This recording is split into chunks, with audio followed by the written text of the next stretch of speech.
Yo, j'espère que vous allez bien. On se retrouve aujourd'hui pour parler de la nouvelle extension, des cartes qui partent, des cartes qui arrivent. Donc je vais essayer de vous briefer sur cette vidéo, ça sera la classe paladin, mais il y aura une vidéo pour chaque classe. Donc on va regarder ça ensemble, tout ce qui part, donc les cartes emblématiques qui nous ont marqué. On va dire les cartes, parce qu'en 2 ans, voilà, il y a eu des cartes qui partent et que, voilà, qui ont marqué les 2 dernières années d'Hearthstone. Donc on va voir ça ensemble pour la classe paladin, je pense notamment au Libram. Et les cartes qui arrivent, on va pas regarder directement des decklists, mais on va regarder en fait des synergies. Donc les synergies, les petites nouvelles synergies qui devraient apparaître et qui peuvent potentiellement être forts, donc souvent des combos de 2 cartes. Donc voilà, on va voir ça ensemble pour la classe paladin. Et après cette vidéo, normalement, vous serez briefé sur Paladin. Donc nous voici avec les cartes les plus emblématiques de Paladin qui vont partir. Donc pour les extensions qui partent, on a Outland, Scholomance et Dark Moon, donc les 3 extensions. Et parmi ces 3 extensions, j'ai fait le listing de toutes les cartes qui ont été vraiment jouées en Paladin à une période ou une autre. On va regarder ça dans l'ordre et ça passe par le package Libram comme la 1-3 Aldor. Si vous vous souvenez, au tout début c'était une 2-4 pour 2 je crois, ou une 2-3 pour 2. Et voilà, donc le deck Libram n'était pas fort, puis le Libram a été up avec notamment le up de cette carte qui est passée à 1 mana et ça l'a rendu tout de suite bien plus forte. Le premier jour d'école qui synergisait avec Alura, qui nous permettait de jouer le sort à 8 du deck qui invoquait des Murlocs et c'était assez débile, assez fort. Pareil, on jouait également Alura avec un deck un petit peu big de mémoire, avec potentiellement le sort à 7, qui permettait d'invoquer un serviteur du deck. Donc voilà, il y avait des synergies sympathiques avec Alura. Oh My Yog, donc, premier jour d'école, donc qui a été joué même dans des decks aggro avant quand ça coûtait 0 mana, mais ça a fini par se faire nerf. Et donc voilà. Donc Oh My Yog, qui, pareil, Oh My Yog a été très fort en paladin secret. Ça a été un des secrets les plus forts designés pour paladin, parce que vraiment ce côté où contre DHETK, je me souviens vraiment, c'était une plaie, une très grosse plaie. Et c'était vraiment la frayeur, ce Oh My Yog, savoir si on pouvait jouer autour ou pas, et des fois tu perdais juste la partie sur le Oh My Yog. Donc voilà, un Mandadal très joué également qui va partir, le Murger donc, qui a été joué en Paladin Enzot, peut-être vous vous souvenez, avec ce petit dragon qui permettait de piocher Alexstrasza ou un autre dragon comme la 5-6 pour 6. On jouait également l'arme à 6 dans ce Paladin Enzot, et on jouait cette 5-5 qui se faisait corrompre et qui devenait 8-8 et bouclier divin avec provocation quand corrompu. Donc c'était très fort. On a également le Barov qui a été joué en Paladin Libram, la 4-2 qui a été jouée en Paladin un petit peu aggro. On a également donc la 4-6 qui fait partie du package Libram, comme on a dit, avec Liadrin et le sort à 9, et l'arme également à 7, donc qui part. Donc voilà, on voit que toutes les cartes de Libram vont partir. Pour ce qui est de sort à 5, donc du sort à 5, c'est le paladin, le dernier paladin qui était vraiment viable, il jouait ce sort à 5, et ce sort à 5 ne sera plus dans l'extension. Donc voilà, on a fait le tour des cartes vraiment emblématiques de Paladin, donc qui vous ont marqué. Dites-moi si vraiment il y a une carte qui va vous manquer dans l'eau. Moi je sais que c'était vraiment le Liadrim, j'aimais beaucoup jouer le deck. Le Enzot aussi était vraiment cool, un petit peu trop fort quand c'est sorti. Et puis le plus débile c'était vraiment deck Alura avec le sort à 8. Si vous aviez la pièce ou premier jour d'école, c'était vraiment très très broken. Maintenant, intéressons-nous aux cartes du corset, donc dans les cartes du corset qui vont rester et qui restent vraiment jouables, ou qui peuvent devenir jouables selon moi, ça va être donc la protectrice qui va être très très forte. On peut revoir l'argent protector, pourquoi pas, selon la méta. Le Blessing of Kings, vu que le +8/+8 part, on peut retrouver le +4/4 qui était en soi très fort et qui se fait piocher par le petit chevalier 1-1 qui reste en standard pour 1 an de plus. On a également le Tyrion. Donc pourquoi Tyrion peut revenir selon moi? Parce qu'on a cette arme qui a été tentée donc, pour faire des paladins big. Donc qu'est-ce que fait cette carte? Invoque le serviteur au plus bas coût de votre main. Donc on va voir que ça peut être pertinent avec les nouvelles cartes qui arrivent, et de manière générale, si on arrive à avoir un paladin un peu plus big, donc avec des plus gros serviteurs, et l'avantage c'est que même si vous avez des serviteurs qui coûtent pas cher, vous pouvez d'abord les jouer, et ensuite vous pouvez taper avec cette arme quand vous voulez, donc faire le proc du râle d'agonie de l'arme et invoquer le serviteur le plus cher. Dans les cartes les plus chères qui restent en standard, on a la petite 9-7 qui est très forte contre aggro, c'est une des cartes que vous êtes très content d'avoir sur les random drop 8 de druide. À la fin de votre tour, inflige 2 points de dégâts à tous les serviteurs, honorable kill, ça veut dire si vous infligez exactement le montant de dégâts, et que vous tuez la cible, donc restaure 4 PV à votre héros. Donc voilà, c'est une carte qui peut venir. On a beaucoup de cartes en fait d'archétypes de contrôle paladin qui vont venir, donc voilà. Je vous montrerai les nouvelles cartes, c'est ce qu'on verra à la fin. Et voilà, vous allez voir un petit peu les synergies, vous allez pouvoir même vous les faire par vous-même, et donc avec ce que je vous explique. Voilà, il y a une nouvelle carte notamment à 1 de mana qui vous heal, donc il y aura une très belle synergie avec ceci. Invoque une 5-5 Defender avec Taunt. Si votre héros a été soigné pendant ce tour, en invoque un autre. Donc pour 5 mana, globalement, c'est très fort. On a 2 Defenders qui, voilà, dans un deck où potentiellement on joue des cartes assez big, des gros serviteurs, bah voilà, on a besoin de gros sorts, et ce sort en fait partie. On a également, on va regarder du début, hein, le chevalier donc qui va rester. On a la conviction qui était très forte à un moment, mais maintenant que ça coûte 2 de mana, bah, ça a été un peu moins joué, mais potentiellement ça peut rester, donc ça reste un an de plus. Noble Mount, pareil, très joué en paladin. Le sort à 3 qui a plus de +1 et Life Steal pendant ce tour, donc Divine Shield, qui marche très bien avec la 3-1 qui reste, qui pioche un sort qui coûte 3 ou moins, et qui le fait coûter 0 ce tour. Donc voilà, très bonne synergie, qui va rester en standard. Peut-être qu'on peut voir 7-2-2 de jouer quand ce serviteur gagne de l'attaque ou des points de vie, double, ça double, au lieu de par exemple d'avoir qu'un +1/+1, vous allez avoir plus de +2, au lieu de +4/+4, si elle est sur le terrain, vous allez avoir +8/8, donc voilà. La 3-4 qui, si vous avez un secret, pioche, elle va rester, hein, globalement, il y a un seul secret qui part, c'est le Oh My Yogg, le reste reste, et celui-là reste aussi, donc encore un an de plus, le Savior, qui invoque une 3-4, après que l'adversaire a joué 3 créatures, donc le Cariel va rester, le Cariel à 7 de mana va rester également, la petite 3-4 bête va également rester, donc ne répéter n'importe quel sort qui cible, comme le sort à 4, ou peu importe, on verra les nouveaux sorts juste après. Et voilà, on a fait le tour des cartes de paladin, maintenant on va s'intéresser aux cartes qui arrivent concrètement dès ce 12 avril. Avant de s'intéresser aux cartes qui arrivent le 12 avril, on a évidemment l'ajout de Ragnaros qui va bien synergiser avec l'arme que je vous ai dit, donc qui invoque un serviteur depuis votre main, au coût le plus bas. Le Flash of Light, pareil, qui peut synergiser, juste c'est un filtre de deck très fort et qui va rentrer pour moi en paladin, et qui synergise avec le sort à 5. Le petit bronze 2-3, pareil, peut rentrer parce que dans un archétype contrôle, il y a des bons dragons, et l'Amber Watcher. La 4-6 qui rentre très bien en termes de stats, heal de 8, c'est énorme pour une carte vraiment tempo, en plus comme ce dragon. Donc voilà, dans le cas d'un paladin un peu mid-control, c'est un très bon dragon, et de très belles cartes qui reviennent. Si vous avez vu la dernière vidéo, de toute façon vous êtes briefé. Au passage, une autre synergie qu'on peut voir avec le sort à 5, le sort à 5 qui invoque 2 taunts si vous êtes soigné pendant ce tour, c'est ce petit arme 3-2. Donc voilà, vu qu'il va y avoir un changement radical de paladin et donc beaucoup de cartes qui vont partir, on peut voir les nouvelles synergies devenir cette fois-ci fortes. Donc là on a des anciennes synergies qui n'étaient pas assez fortes, qui rentraient pas dans l'archétype. Mais si paladin devient un peu plus contrôle, comme le laissent penser les cartes qui arrivent et donc les cartes qui restent, on peut évidemment avoir des paladins unbuff, mais également des archétypes potentiellement contrôle qui deviennent fortes si la méta contrôle fait sens. Donc voilà, l'arme 3-2 lifesteal avec le sort à 5 qui globalement invoqueront 2 5-5 et ce sera très le plus optimal en synergie, ce qu'on peut faire. Voici maintenant les cartes de paladin. Dans les cartes dont je vous parlais, on va zoomer la petite arme le petit sort à 1 de mana qui vous soigne de 2 répétables pendant ce tour. Donc dans un archétype de paladin contrôle, ça va être très forte. Ça me rappelle un petit peu le sort à 0, et je trouve cette carte bien plus optique que le sort à 0. Le sort à 0 c'était dépense tous vos cristaux de mana et soigne de 2 pour chaque cristaux de mana dépensé. Là en fait tu peux exactement faire la même chose, ça revient exactement même, sauf que tu peux cibler ce que tu veux, t'es pas obligé de tout mettre sur une seule cible, et c'est la force de cette carte.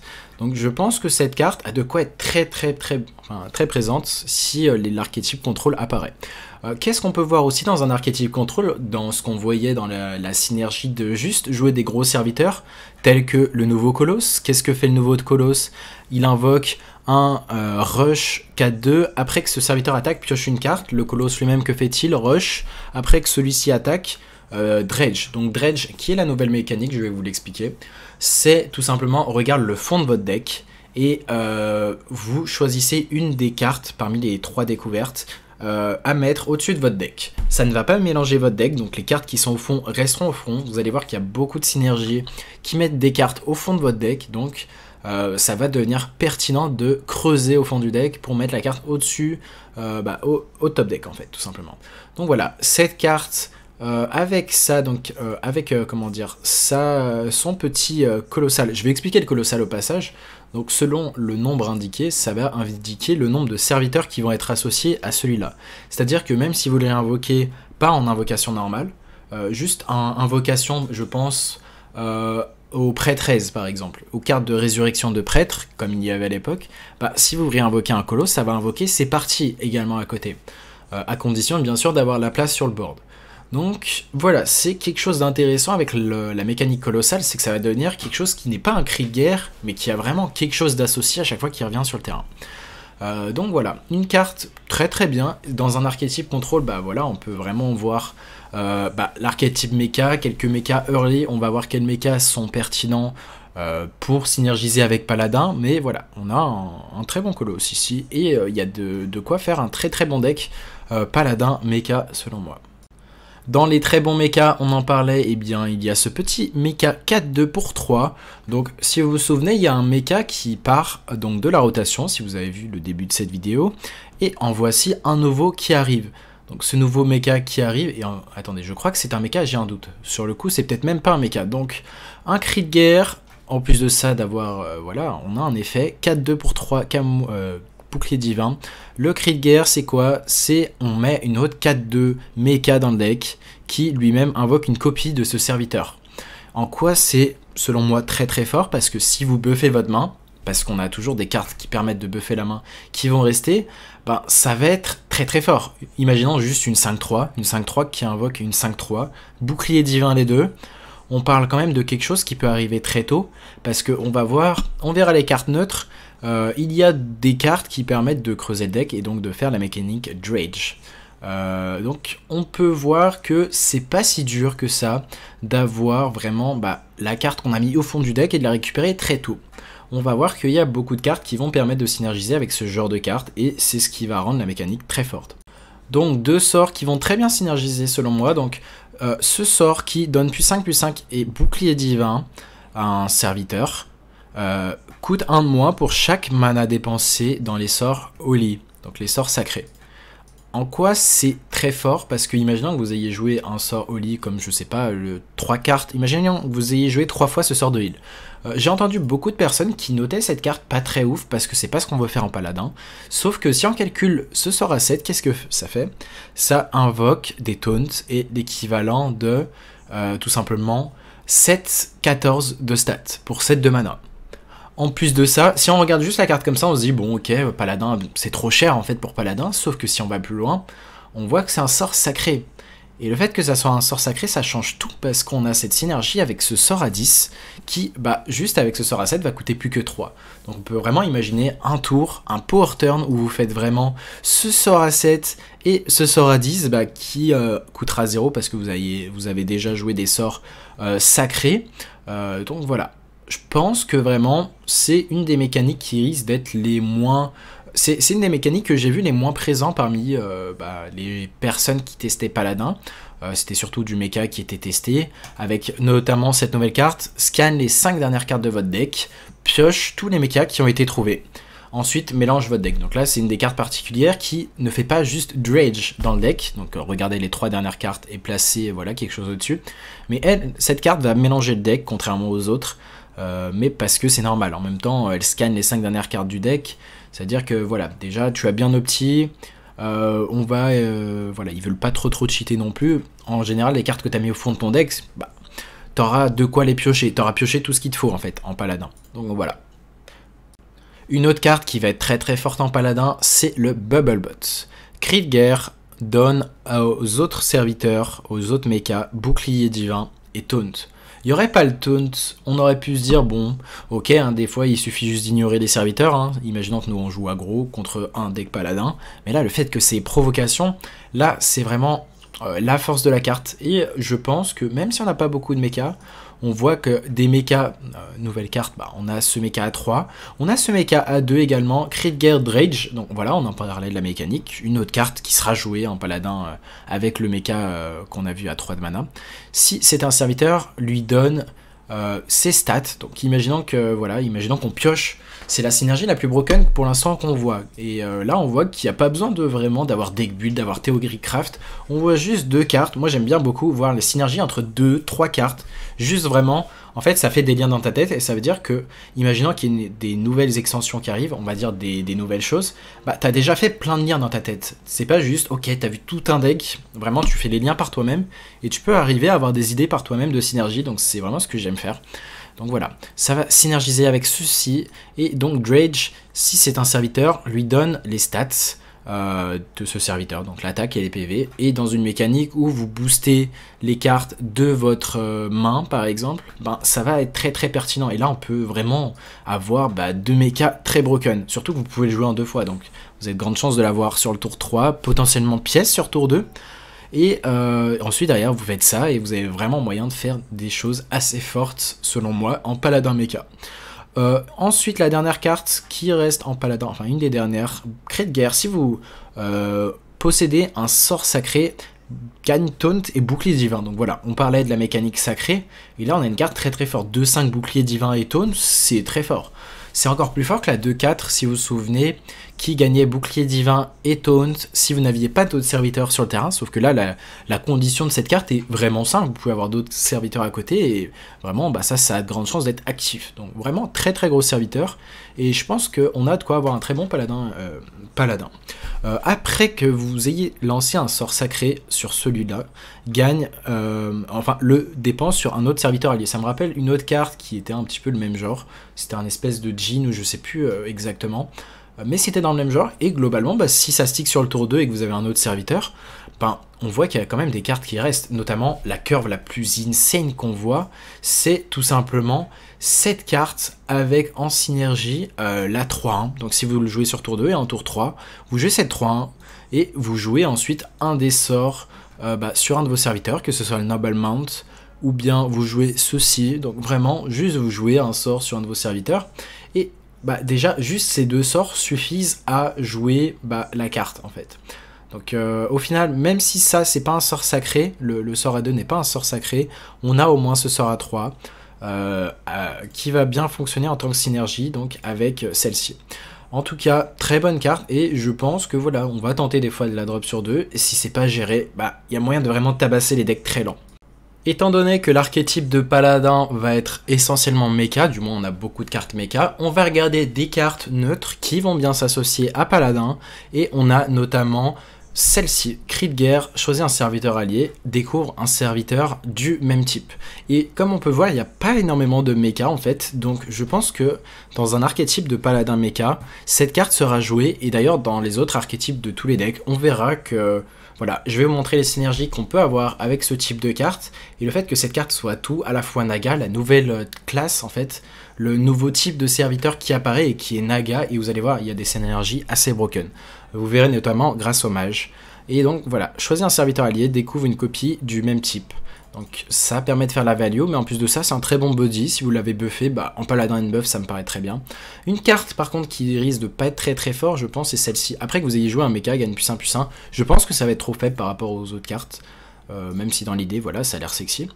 Bouclier divin, Cri de guerre donne +1/+1 à un mecha. Potentiellement, ça peut être jouable. Pourquoi? Parce que c'est 1-1, bouclier divin.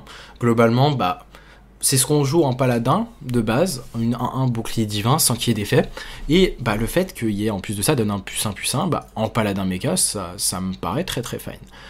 Une autre carte, on peut imaginer en late game, même si ça coûte un peu cher, Râle d'Agonie invoque 2 mechas qui coûtent 3 ou moins. Donc on peut avoir le mecha 3-2, 4-2 pour 3 boucliers divins qui peut être vraiment très très bien. On peut évidemment avoir ceci, donc ceci étant la moins bonne, ou même cette 0-2, mais même cette 0-2 au final, même si elle est moins bonne, c'est toujours un fiche 4 points de dégâts au héros adverse, donc c'est toujours ça, donc ça permet d'avoir un petit reach, donc à voir. Cette carte sera peut-être jouée, même si, en fait c'est la capacité à rush qui la rend vraiment jouable, sinon la carte serait pas très bonne. Mais voilà, donc on a fait à peu près le tour des cartes. Et une carte que j'ai failli oublier, même si ce n'est pas un mecha qui rentre très bien dans l'archétype mecha et qui sera selon moi joué, choisir un serviteur mecha allié, invoque une copie de lui avec Rush, Furie des Vents et Bouclier divin. Donc voilà, une autre carte qui risque d'être fortement jouable dans les nouvelles cartes qui arrivent, et si l'archétype paladin mecha est fort, cette carte sera un très bon boost également. Sur ce, pour ma part, j'ai été vraiment très hypé par les cartes de paladin, et vraiment je pense qu'on a de quoi avoir un paladin très très solide. Il y a des très bonnes cartes de paladin qui restent, et voilà, on va oublier l'archétype Liadrine, Libram, tout ça, et vraiment on a vraiment un archétype nouveau, on va avoir une fraîcheur pour ce paladin. Donc voilà, dites-moi ce que vous en pensez, si vous aimez la classe, est-ce que c'est votre favorite? Vous pourrez comparer avec les autres vidéos qui vont s'enchaîner sur ma chaîne jusqu'à la sortie demain 19 h. Donc voilà, j'espère que cette vidéo vous a plu, donc mon analyse vous a plu. Sur ce, je vous dis à très vite pour une nouvelle vidéo. Tchuss.